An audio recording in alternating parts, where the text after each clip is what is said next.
In this video, we're going to learn how to add and subtract rational expressions. We'll start by adding and subtracting rational expressions that have a common denominator, and then we will learn how to add and subtract rational expressions that do not have a common denominator. And for this video, I'm going to assume that you have a good understanding of how to factor. If you'd like to review factoring before watching this video, please watch my chapter 4.4 through 4.7 videos. We're going to start by listing the steps that we use when we add or subtract rational expressions that have a common denominator. Step 1, we combine the fractions by adding or subtracting the numerators. And after doing that, we're going to focus on the numerator and combine any like terms in the numerator. For step 2, we simplify if possible by factoring the numerator and denominator completely and then canceling common factors. Now, before we add or subtract rational expressions that have a common denominator, let's look at a simpler example. Here we're adding two fractions that have a common denominator. When we're adding fractions that have a common denominator, we keep the denominator and then we add the numerators. So we take 4 plus 2. This is step 1. We combine the fractions by adding the numerators. And if we compute this, 4 plus 2 will give us 6 over 15. And whenever you're dealing with fractions, for your last step, you always want to simplify or reduce the fraction. For this fraction here, we could simplify by dividing the numerator and denominator by 3, and that leaves us with 2/5. So we're going to follow these exact same two steps when we're adding rational expressions that have a common denominator. So here, we're adding two fractions that have a common denominator. So for step 1, we're going to combine. We keep the denominator, so I've kept the denominator x minus 2, and then we'll add the numerators. So we'll start by taking this numerator and copy it down here, and we're going to add this numerator, which gives us this expression here. Now, notice in step 1 it says to combine the fractions by adding or subtracting the numerators. Then focus on the numerator and combine any like terms in the numerator. So we're going to focus on this numerator and combine like terms. 1x squared plus 2x squared will give us 3x squared. Negative 3x minus 7x will give us negative 10x. And negative 1 plus 9 will give us a positive 8. And then we'll keep our same denominator here. Now we've completed step 1. We've kept our common denominator and we've added the two numerators. For step 2, we're going to simplify. We learned how to simplify rational expressions in my 5.1 video. To simplify rational expressions, we first factor the numerator and denominator, and then we cancel common factors. So I'm going to start by copying this numerator down here. To factor this numerator, we need to find two numbers that multiply to give 24 and that add to give negative 10. The two numbers that work are negative 6 and negative 4. Since the coefficient of this square term is not 1, I'm now going to use the factor and divide method to factor this trinomial. Since we have a 3x squared here, we'll start by inserting a 3x and a 3x in the first position in each parenthesis, and then we'll insert these two numbers in the blanks. Then we have to examine each parenthesis and divide by that parenthesis GCF. The GCF between 3x and negative 6 is 3, so we'll divide by 3. And the GCF between 3x and 4 is 1. When that's the case, you don't need to divide your parenthesis by the GCF. 3x divided by 3 will give us x, and negative 6 divided by 3 will give us negative 2. And then we'll bring down the 3x minus 4. So we went ahead and factored this numerator here. We also want to check to see if the denominator can be factored, but this denominator cannot. So now let's rewrite this expression here in factored form. The factored form of the numerator is this expression here, so I'm going to copy this expression into the numerator, and the denominator could not be factored, so I'm going to copy the denominator down here. For step 2, we needed to factor the numerator and denominator. We've done that. The next step is to cancel. Since there's an x minus 2 in the numerator and the denominator, we can cancel the x minus 2, and that leaves us with 3x minus 4 in the numerator. And when we cancel the denominator here, all that we're left with is 1 in the denominator.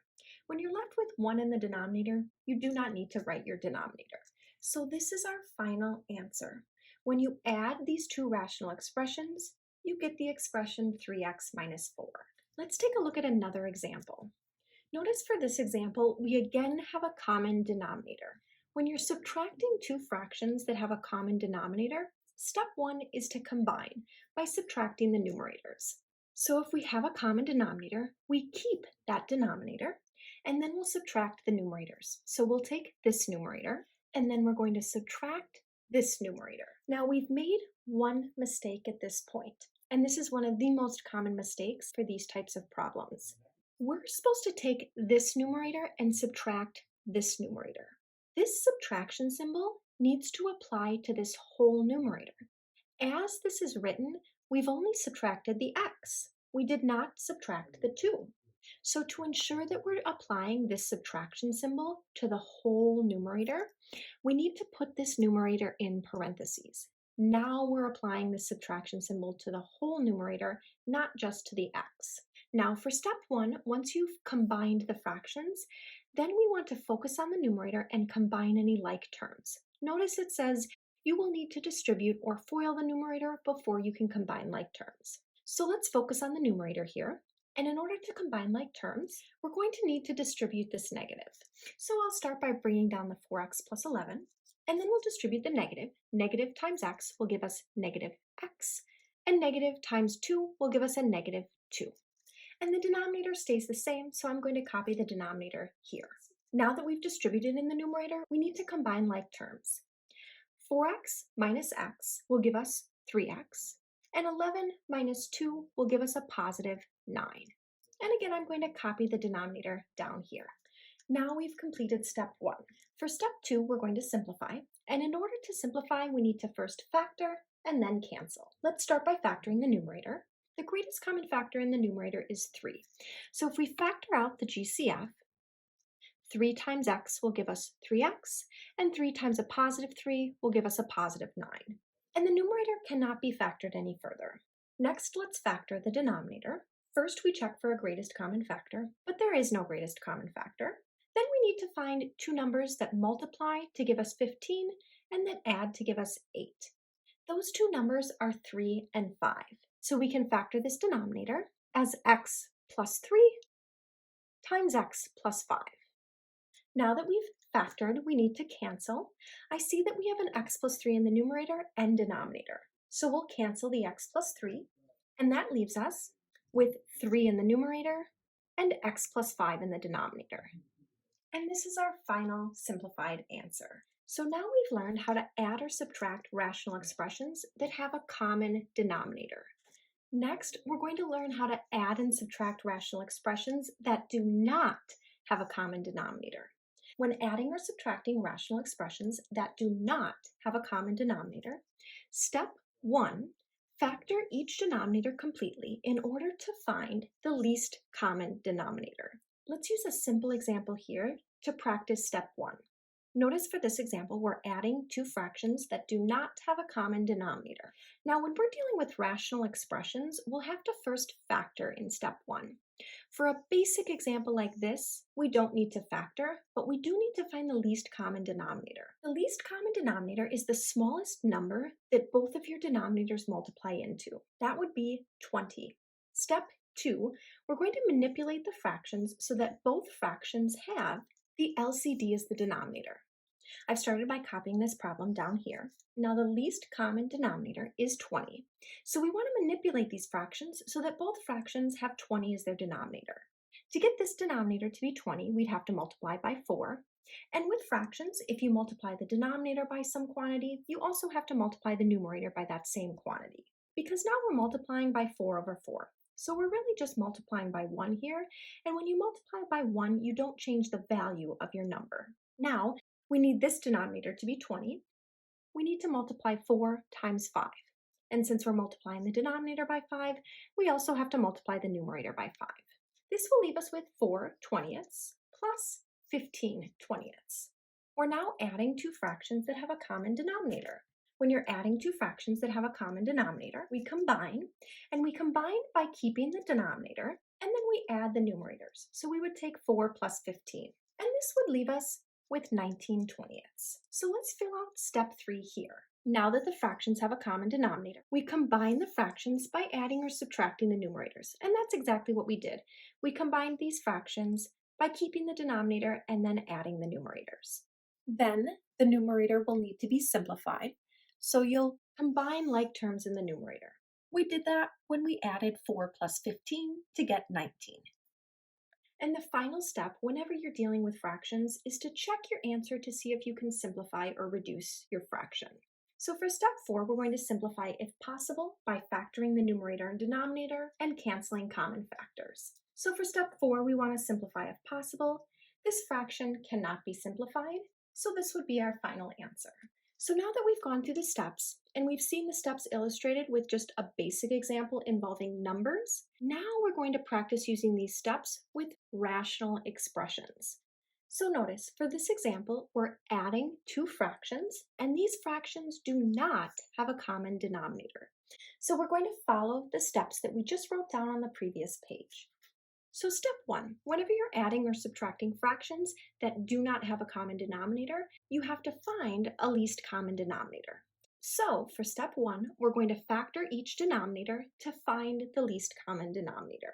I'll start by copying down the numerator. Now to factor this denominator, we need to find two numbers that multiply to give us 2 and then add to give us 3. The two numbers that work are 2 and 1. So we can factor this denominator as x plus 2 times x plus 1. Next, I'm going to copy this numerator down here. Now we need to factor this denominator. Now first we check for a greatest common factor, but there is none. Notice that we have a binomial here. If you have a binomial, you always want to check to see if you're dealing with perfect squares or perfect cubes, because that will tell you what formula to use. It looks like we're dealing with two perfect squares. X squared is a perfect square and 4 is a perfect square. And since we have a minus sign in the middle, it looks like we're dealing with the difference of two squares. So we want to factor this using the difference of two squares formula, which would give us x plus 2 times x minus 2. Now we've factored both of the denominators. Now we need to find the least common denominator. Remember, the least common denominator is the smallest expression that all of the denominators multiply into. Since each denominator must multiply into the LCD, each denominator must appear in the LCD. And for these types of problems, I have a nice trick that you can use to find the least common denominator. Once you've factored the denominators, to write your least common denominator, start by copying down the first denominator exactly as it appears. So I'm going to copy down x plus 2 times x plus 1. Then we're going to look at the next denominator, and we're only going to add missing factors to our LCD. So is the factor x plus 2 missing from our LCD? No, it is not. We already have x plus 2, so we don't need to add it again. Is the factor x minus 2 missing from our LCD? Yes, it is. We do not yet have the factor x minus 2, so we need to add the factor x minus 2 since it's missing from our LCD. Again, the trick for writing the least common denominator, start by copying your first denominator down exactly as it appears. So we copied this denominator right here. Then look at your next denominator and only add in missing factors. So the factor x plus 2 wasn't missing from our LCD, so we did not add it. But the factor x minus 2 was missing from our LCD, so we added it. If you want to double check your LCD, just examine each denominator and make sure that every factor appears in the LCD. If we examine the first denominator, we see that the factor x plus 2 appears in the LCD, and so does the factor x plus 1. If we examine the second denominator, we see that the factor x plus 2 and the factor x minus 2 appear in our LCD. Now that we've found our LCD, we can move on to step 2. So for step 2, we're going to manipulate the fractions so that both fractions have the LCD as their denominator. So I'm going to start by copying this first fraction down here.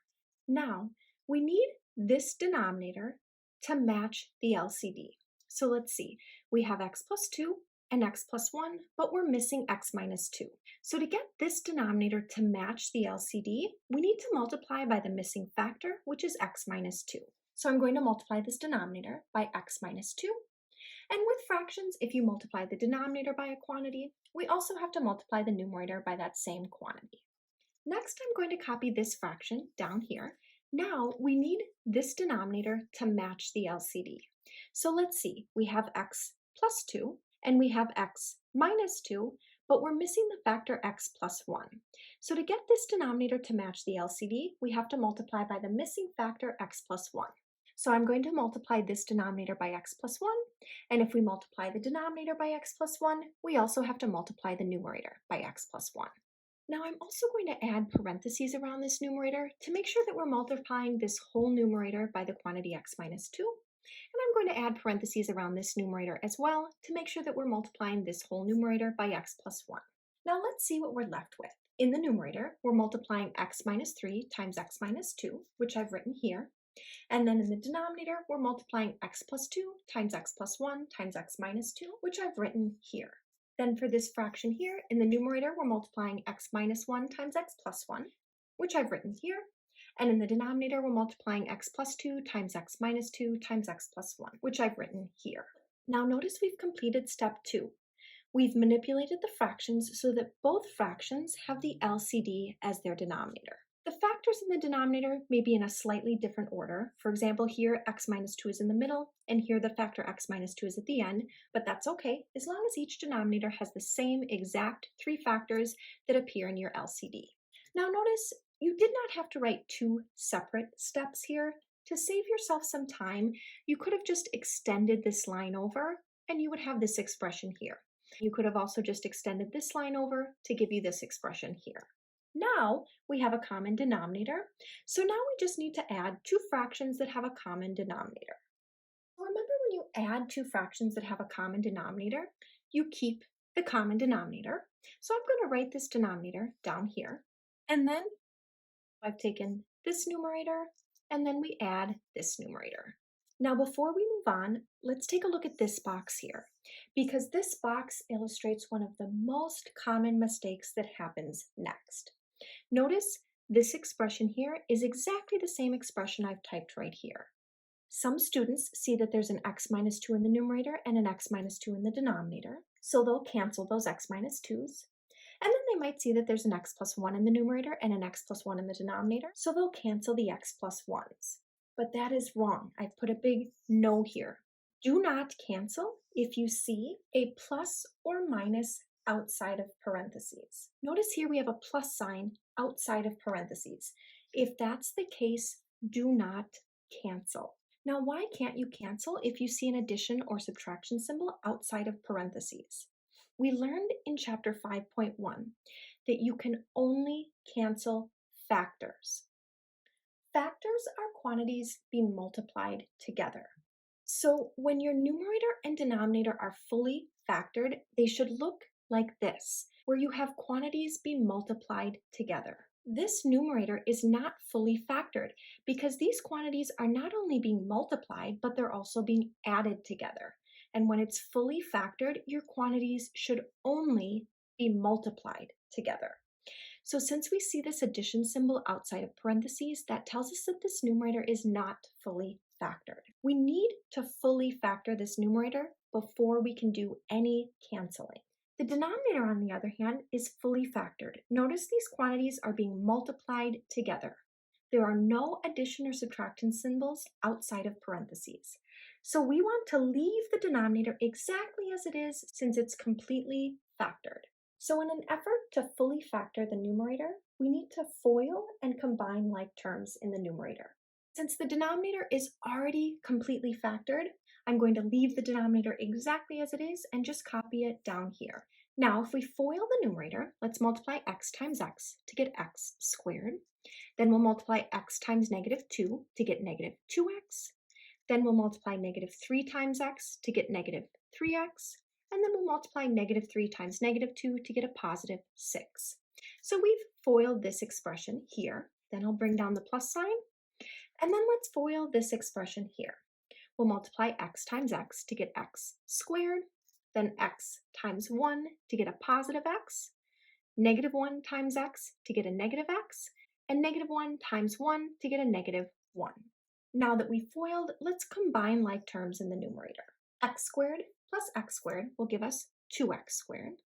Negative 2x minus 3x gives us negative 5x. Plus x will give us negative 4x. Minus x will give us negative 5x. And then if we combine the 6 minus 1, that will give us a positive 5. And then again, since the denominator is already completely factored, we leave the denominator exactly as is. So I'm going to keep copying down the denominator. Now we've completed step 3. To start step 3, we added this numerator plus this numerator to give us this expression here. Then we needed to work on the numerator. So we FOILed out the numerators here, and then we combined like terms in the numerator here. Now in step 4, we need to simplify. And in order to simplify, we need to factor and cancel. To factor this trinomial, we need to find two numbers that multiply to give us 10 and that add to give us -5. There are actually no two numbers that work. That means that this trinomial is prime. It cannot be factored. So, since we can't factor this numerator, that means we cannot do any canceling. So that simply means that this fraction can't be simplified any further. So I'm going to copy this fraction down here for our final answer. And you can leave your final answer in factored form. You don't have to multiply this denominator out. Let's take a look at another example. Notice here we're subtracting two fractions and the two denominators are different. Remember, when we're adding or subtracting rational expressions that do not have a common denominator, we follow these steps here. So step 1, we're going to factor each denominator in order to find the LCD. This denominator here has no GCF and it cannot be factored at all. So I'm going to start by copying this fraction down exactly as is right here.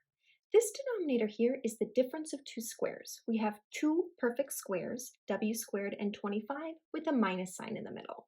So we're going to use the difference of two squares formula to factor this denominator. That leaves us with w minus 5 times w plus 5. And for step 1, we can leave the numerators as is, so I'm going to copy the numerator down here. Now, we went through and made sure each denominator was factored, if possible. So now we can use my trick to find the least common denominator.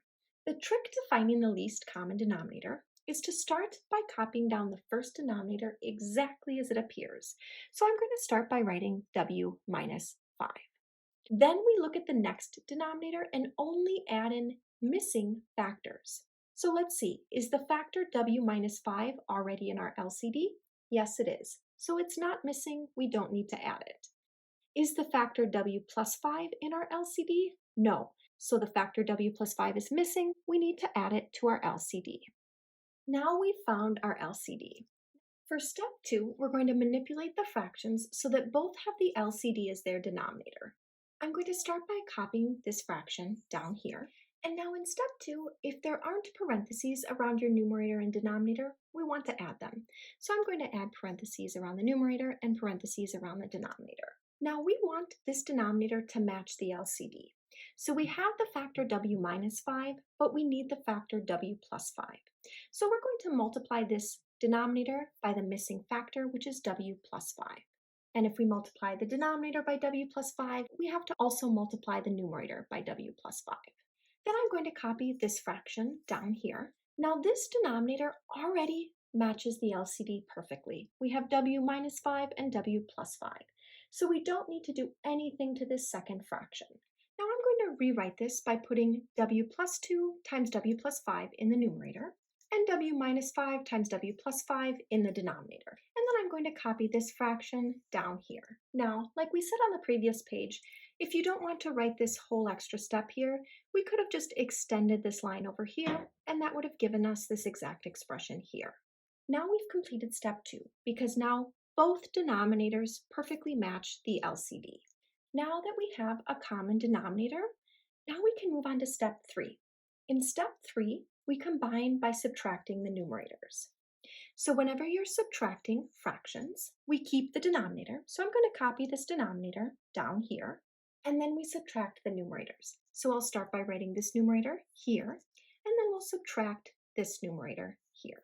Now, can you spot the mistake? Remember, when you're subtracting fractions, be careful in step 3 when you're combining, because we need to take this numerator and subtract this whole numerator. In other words, this subtraction symbol needs to apply to this whole numerator. As it's written, we're only subtracting the 3w. We're not applying the subtraction symbol to the 55. So to ensure that we're subtracting this whole numerator, not just the 3w, we need to put parentheses around the numerator. Now this subtraction symbol is being applied to the whole numerator. Now, the other most common mistake also happens here. It is very, very tempting to cancel at this point. A lot of students will notice there's a w plus 5 in the numerator and the denominator, and they'll cancel those w plus 5s. That is wrong. I'm even going to put a big warning here. Do not cancel here. Remember, you cannot cancel if you see addition or subtraction symbols outside of parentheses. We see this subtraction symbol outside of parentheses, so we cannot cancel. In order to cancel, your numerator must be fully factored and your denominator must be fully factored. Our numerator is not fully factored because in order to be fully factored, these quantities should only be multiplied together. We shouldn't have an addition or subtraction symbol outside of parentheses. On the other hand, the denominator is fully factored because these quantities are only being multiplied together. We don't see any addition or subtraction symbols outside of parentheses. So since the denominator is completely factored, we leave it exactly as is.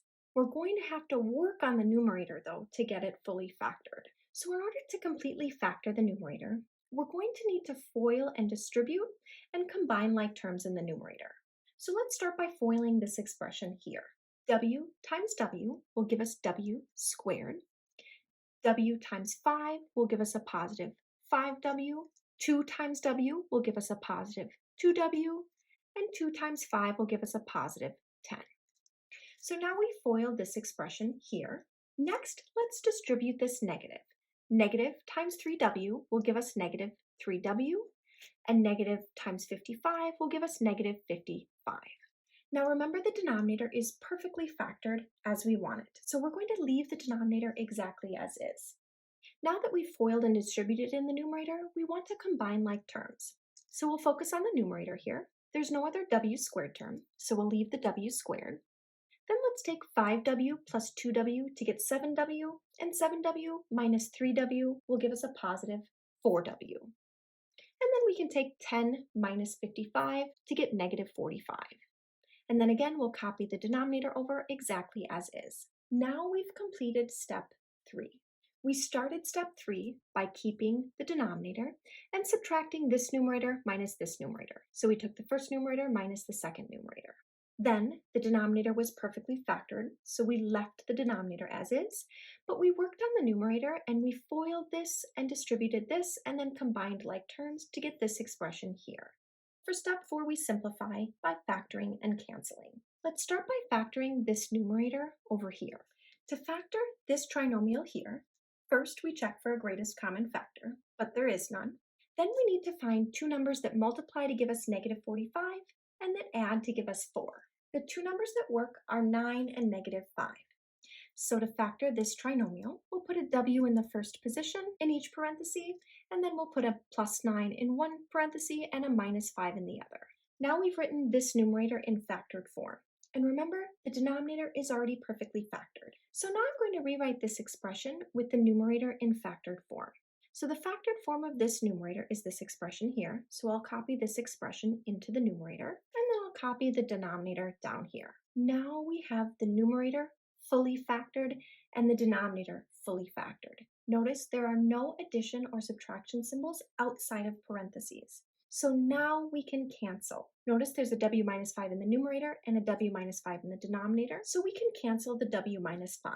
That leaves us with w plus 9 in the numerator and w plus 5 in the denominator. So this is our final answer. Let's take a look at another example where we're subtracting two rational expressions that do not have a common denominator. Remember, when we're adding or subtracting rational expressions that do not have a common denominator, we follow these steps here.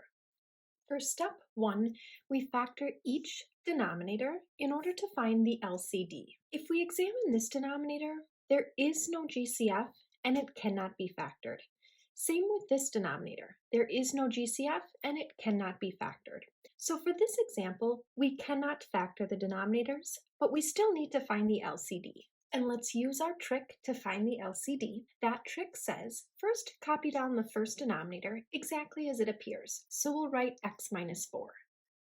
Then look at the next denominator and ask yourself, is the factor x plus 5 missing from our LCD? Yes, it is. So we need to add the factor x plus 5 in our LCD. Now we found the least common denominator. For step 2, we need to get a common denominator.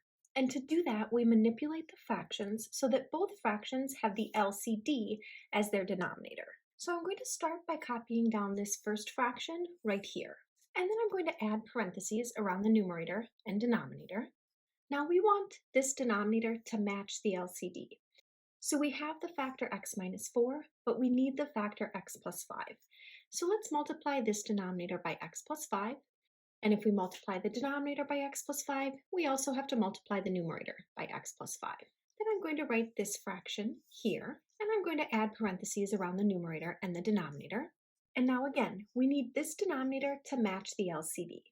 We have the factor x plus 5, but we need the factor x minus 4 in this denominator. So let's multiply this denominator by x minus 4, and then we also have to multiply the numerator by x minus 4. Now I'm going to rewrite this fraction with these two quantities in the numerator and these two quantities in the denominator. And then I'm going to rewrite this fraction with these two quantities in the numerator and these two quantities in the denominator. And again, instead of writing this as a whole extra step, we could have just extended this line over and extended this line over, and we would have this expression here. Now, both of the fractions have the LCD for their denominator. Next, we're going to combine by subtracting the numerators. So whenever you subtract fractions that have a common denominator, we keep the denominator. So I'm going to write this common denominator down here, and then we subtract the numerators.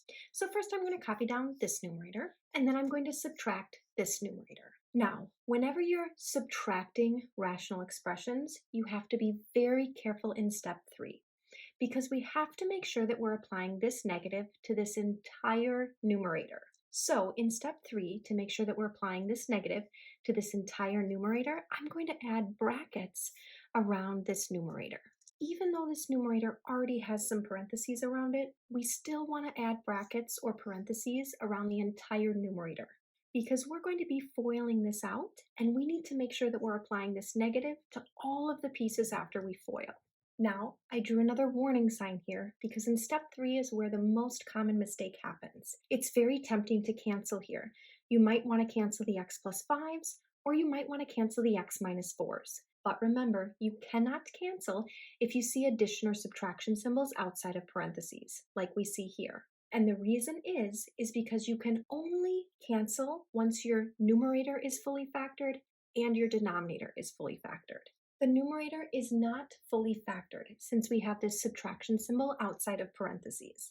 The denominator, on the other hand, is fully factored. There are no addition or subtraction symbols outside of parentheses in the denominator. So since the denominator is fully factored, we want to leave it alone. But the numerator we have to work on to get the numerator in fully factored form.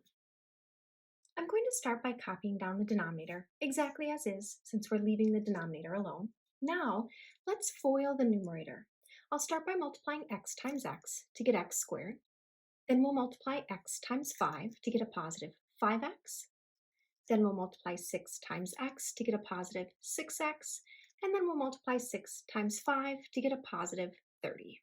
Then let's bring down this subtraction symbol. And then we're going to FOIL this expression here. But I'm going to keep these brackets to ensure that we apply this negative to all of the pieces after we FOIL. Now let's see. X times x will give us x squared. X times negative 4 will give us negative 4x. Negative 9 times x will give us negative 9x. And negative 9 times negative 4 will give us a positive 36. Now we FOILed this expression here, and we FOILed this expression here. Now again, I'm going to copy this denominator down and leave it exactly as written, and let's continue to simplify the numerator. 5x plus 6x gives us 11x, so we could rewrite this expression as x squared plus 11x plus 30. And then let's simplify inside these brackets. We can combine negative 4x minus 9x to get negative 13x. So that will leave us with x squared minus 13x plus 36. And again, I'm going to keep writing this same denominator, and I'm going to start by copying down this exact expression, x squared plus 11x plus 30. And let's distribute this negative. Negative 1 times x squared will give us negative x squared. Negative 1 times negative 13x will give us a positive 13x. And a negative 1 times 36 will give us a negative 36. And now let's combine like terms in the numerator. Again, I'm still going to copy down the exact same denominator. X squared and negative x squared cancel out, so we don't have an x squared term. 11x plus 13x gives us 24x, and 30 minus 36 gives us a negative 6. Now we've completed step 3. In step 3, we took this numerator minus this numerator, which we wrote here, and then we needed to FOIL out the numerator and combine like terms to get to this expression here. The last step is to simplify our answer if possible by factoring and canceling. The denominator is already perfectly factored, so I've just copied this denominator down here. But let's see if we can factor the numerator. The first step whenever you're factoring is to check for a GCF. And the greatest common factor between 24x and 6 is 6. So let's factor out the greatest common factor. Let's see, 6 times 4x will give us 24x, and 6 times negative 1 will give us negative 6. Now, the numerator is fully factored, and the denominator is fully factored. There are no addition or subtraction signs outside of parentheses. Now that the numerator and denominator are fully factored, if we see any common factors, we can cancel. But there are no common factors that appear in both the numerator and the denominator, so that means that this cannot be simplified any further. So this is our final answer. And for all of these problems, I would recommend to leave your final answer in factored form. If you want to take an extra step, you could distribute in the numerator and FOIL out the denominator, but that would be an extra unnecessary step. I would recommend to just stop here, leaving your answer in factored form. Let's take a look at one last example problem. Now here we're adding two rational expressions, and they do not have a common denominator. And we're going to see that this problem is a special case. And for this particular problem, there are multiple different ways we can solve it. I'm going to show you two possible ways to solve it. Method 1 is the exact same steps that we've been following. So for step 1, we're going to factor each denominator, if possible, and find the LCD. This first denominator has no GCF and it cannot be factored at all. So I'm going to start by copying down this first fraction exactly as it's written. This denominator can be factored. Before you start to factor, I always recommend that you write your expression in standard form. In standard form, we put the x term first. So we'll write negative x first.